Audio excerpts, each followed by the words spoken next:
This is Goku-san, DBZ, and welcome, of course, to Top 12 Sunday. Today will be the Top 12 Nintendo DS games, and this is going to be more or less my own personal picks. Now, this will also include games that have come out on other consoles, multi-platform games, but I particularly really enjoy the games on this particular platform on the DS. So just keep that in mind when I do this. And, well, here they are. Coming in at number 12. Sorry, felt like doing that voice. Number 12 is called Metroid Prime Hunters. Now, this game I only recently got a hold of and started playing. I mean, so far for a DS game, it's actually the only current shooting game I own on the DS, and I very much enjoyed the game. I mean, yeah, it's not as good as probably, but I've only played 2 Metroid Prime games, ever. I'm not the biggest Metroid Prime fan. This is only the second one I ever played. The first one being Super Metroid on, of course, the Super Nintendo. But I overall did enjoy Metroid Prime Hunters. I mean, it did have the problems here and there, but I thought for a shooting game and being on the DS of all handhelds, overall it played pretty good.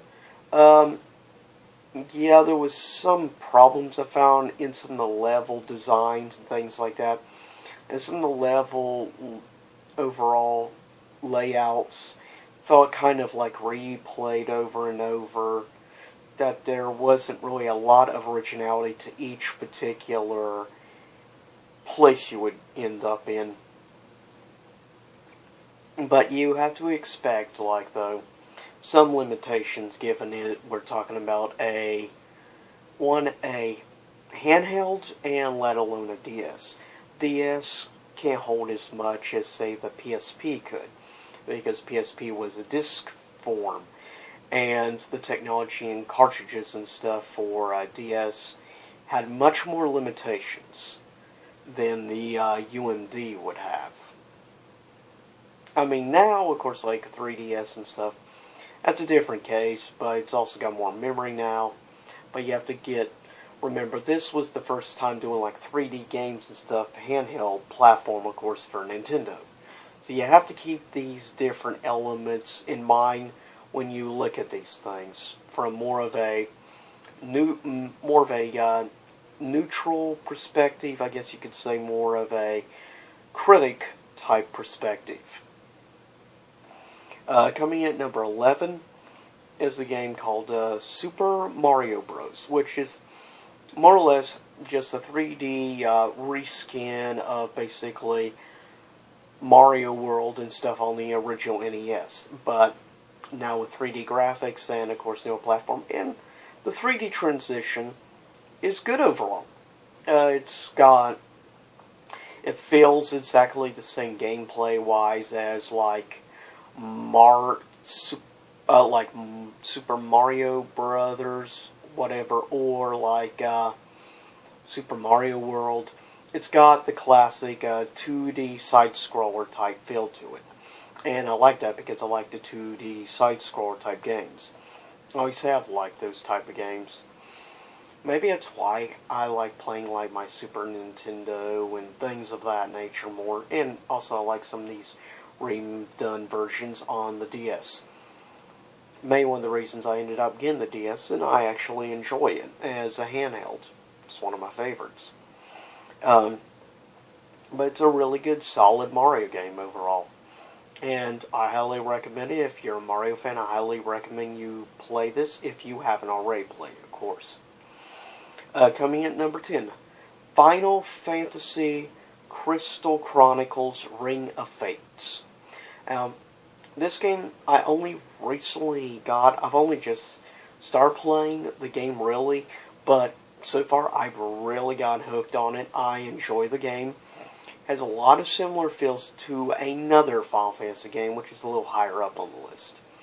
But I actually really enjoy this game, and if you're overall an old school Square Enix fan and like the more old style feel RPGs of like Super Nintendo era or like PS1, PSX era, rather than current day games on the newer consoles, I highly recommend games like Final Fantasy Crystal Chronicles Rings of Fate. It's definitely a harken back to the classic Final Fantasy games overall. It's just in generally a really fun game and very enjoyable. Coming in at number 9 is another game by Square Enix, which I just recently started playing. And I like it for its originality. The soundtrack is awesome. The gameplay is fun. It's not like a super really good graphic game for handheld. A lot of it is more or less 2D, but of course I don't mind that obviously since I love my original PlayStation and I love Super Nintendo games. 16-bit and 32-bit, obviously.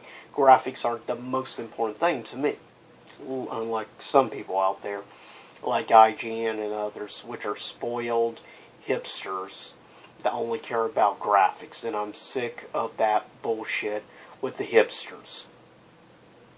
Sorry, occasionally I tend to go off on some of the mainstream stuff and viewpoints. I completely disagree that graphics are the most important thing. Story and gameplay are the most important. The story is very confusing, but with any Square franchise, you have to expect overcomplicated plots. That's sadly one of actually my favorite things about the Kingdom Hearts series is the overcomplicated plots. I don't know why I like overcomplicated plots, but who knows. I hurt my head when I try to figure out why I like some things I do. But the game is The World Ends With You. Really fun game. As said, it's got really fun gameplay. As I also say, you have to learn how to play with both screens, the bottom and the top screen. It's about dual screen gameplay. And it's actually really fun and very enjoyable. And actually one of the Kingdom Hearts games, Dream Drop Distance, introduced characters actually from this particular game. In that, which you met in Trevor's Town. But anyways, yeah, The World Ends With You is a very refreshing, different style game than what I'm used to from Square Enix. And that's kind of nice, actually, to see a change up. And I really think the way this game was done, sadly it didn't do great sales compared to Final Fantasy and, of course, their second big franchise, Kingdom Hearts, and then probably the third biggest franchise is Tomb Raider now. But I don't care. I really wish they would end up making a sequel. I'd love to see another game in the series of The World Ends With You. I would just really love to play another game in the series because, as I say, I find the gameplay refreshing and different, especially for Square. That's one thing I'll give, though. Occasionally, with our Kingdom Hearts or different Final Fantasy games, they will occasionally experiment and try new things, whether it's with the turn-based combat system, try new versions, alternate types of the turn-based, or try other types of more free-range combat, like, for instance, a lot of the Kingdom Hearts games. But, yes, coming in at number 8 is Pokemon Diamond, which I only started playing. I've never before, up until recently, played any of that particular generation of Pokemon games. Now, I actually played on my friend's Pokemon Y, which I gotta admit was cool. Seeing a full 3D, like, overall game, handheld. Sadly, DS doesn't have, but, yeah. But really, since I have a DS Lite, I mainly play more the Game Boy Advance Pokemon games on it. Because Game Boy Advance and Game Boy / Game Boy Color produce my favorite games in the series. Really, Pokemon Generation 1 through 3 is really my favorite, but it was interesting trying out a game in Generation 4, which is obviously what Diamond is from Generation 4. And Generation 6 was interesting. I still have yet to play games in Generation 5, which is Pokemon Black 2 and White 2. I only just recently picked up Pokemon White. And, yeah. So, since I haven't really played Pokemon White yet, I can't really give it a rank on this list. I mean, eventually, maybe I'll update and have Pokemon White on the list and high up. But I can't have it on the list since I haven't started playing Pokemon White yet. But I'm looking forward to playing White. But Pokemon Diamond, yeah, it's a lot of fun. Overall, I will say. Different. The Pokemon and stuff designs. I'm just more fond of the original 151 and the 100 additional Johto region, of course, Pokemon. Coming at number 7 is a game that's on multiple platforms. I also have it for mobile gaming, but it's also on the DS, and that is Final Fantasy III. Which, by the way, yeah, I've mainly played it on handheld. I've only recently started trying it out on the handheld device rather than on cell phone. It's a little different since you don't use the touch screen and stuff, everything like you do on the Android version of the game. But Final Fantasy III is fun. Graphics very much feel like, the PSX, PS1 era graphics. Which, of course, I don't mind, given that is my favorite console of all time, hands down.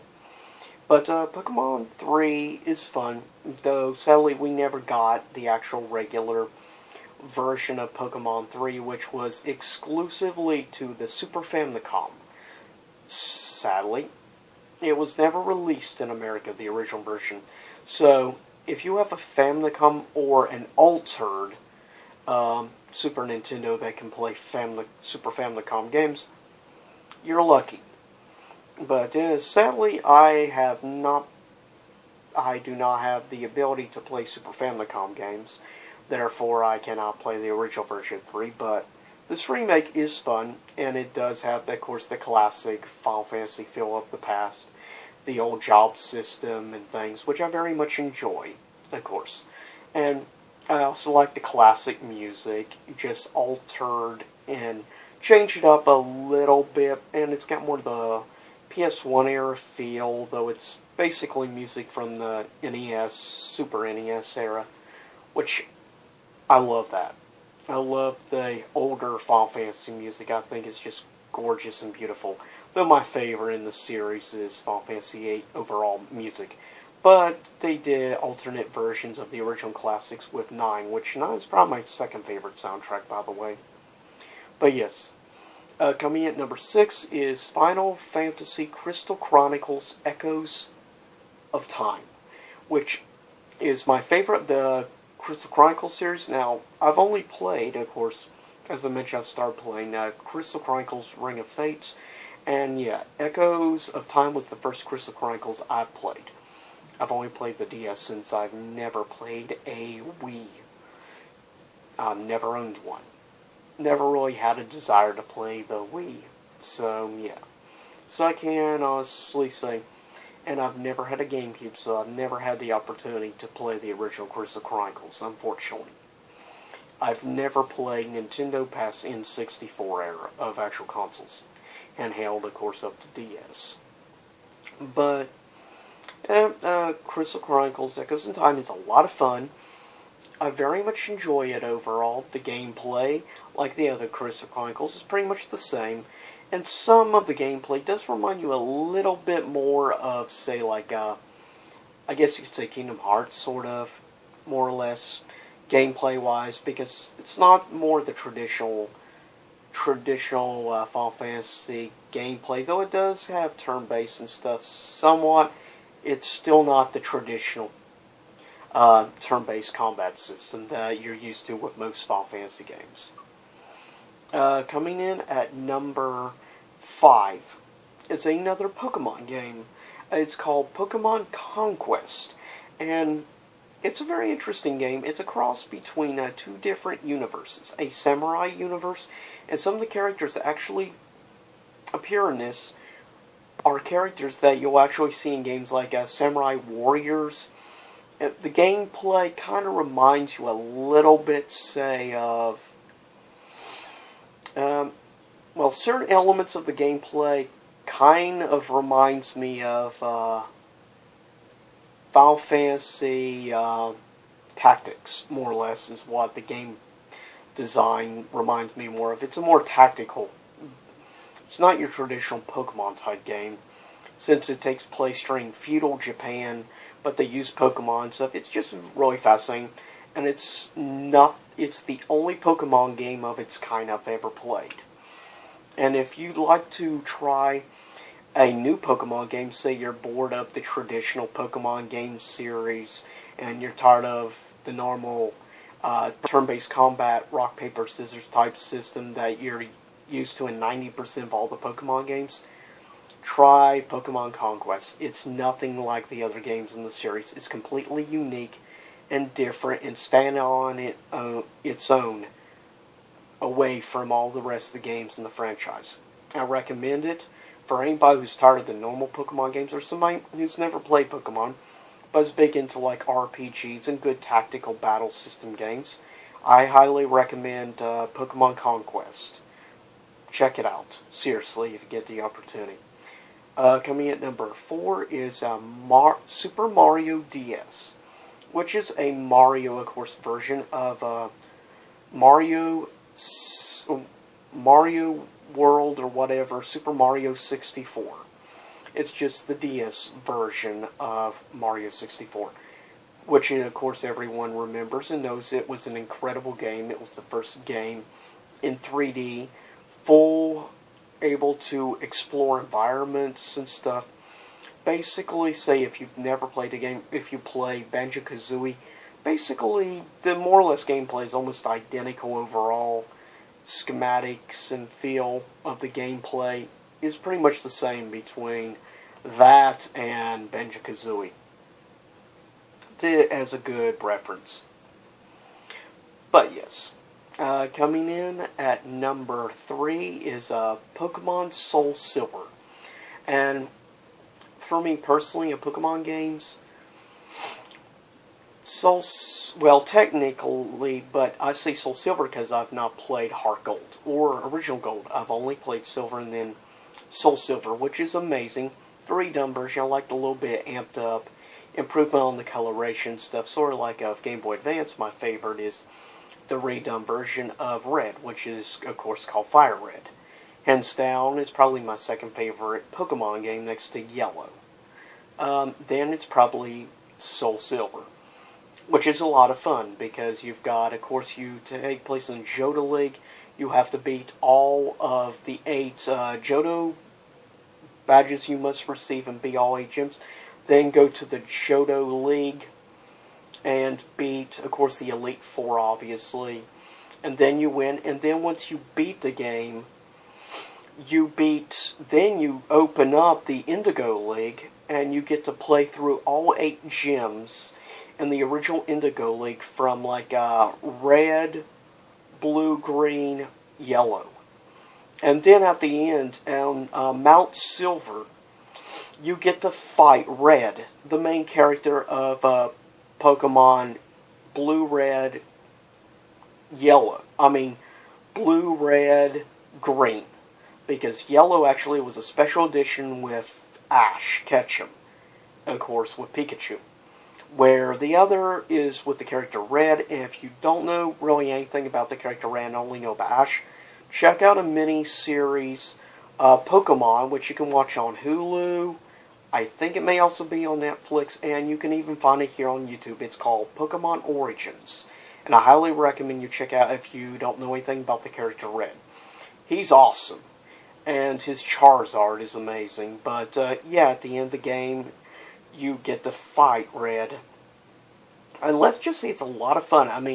Have to be the 8 normal Johto gyms, then beat the Elite Four, whatever, in the Johto League Champions. Then you go back and you have to beat the other 8 gyms and stuff, and then face Red. That's just awesome. Having to play 16 gems and Elite Four and stuff. So that's how you make a sequel. You have basically all the content of the prior first generation Pokemon combined with Generation 2 and stuff, plus with a little bit of improvement colorization with the graphics and stuff. That is probably one of the single greatest, probably top 3, I think, greatest sequels in any game franchise ever.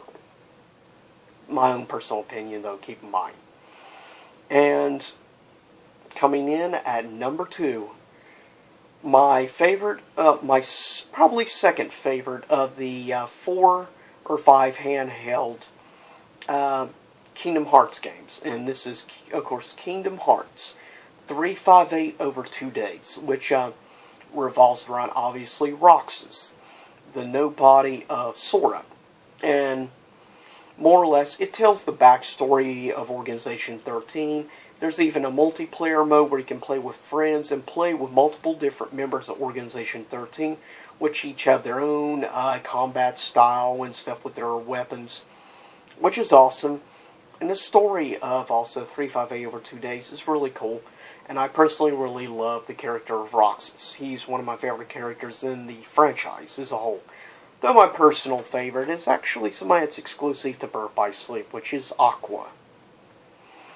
But yes, 358 over 2 days, amazing game. Probably, if I had to say from a scale of 1 to 7, of course, of the 7 games, I'd probably put 358 over 2 days, actually, probably 4th place, so it'd be in the middle overall. But on this actual handheld, hands down, it's my favorite of the 2 games on it. Though you can also play, of course, the original version of Chain of Memories from Game Boy Advance, also on the DS Lite. So, yeah, a couple of honorable mentions. Final Fantasy IV and Kingdom Hearts Recoded.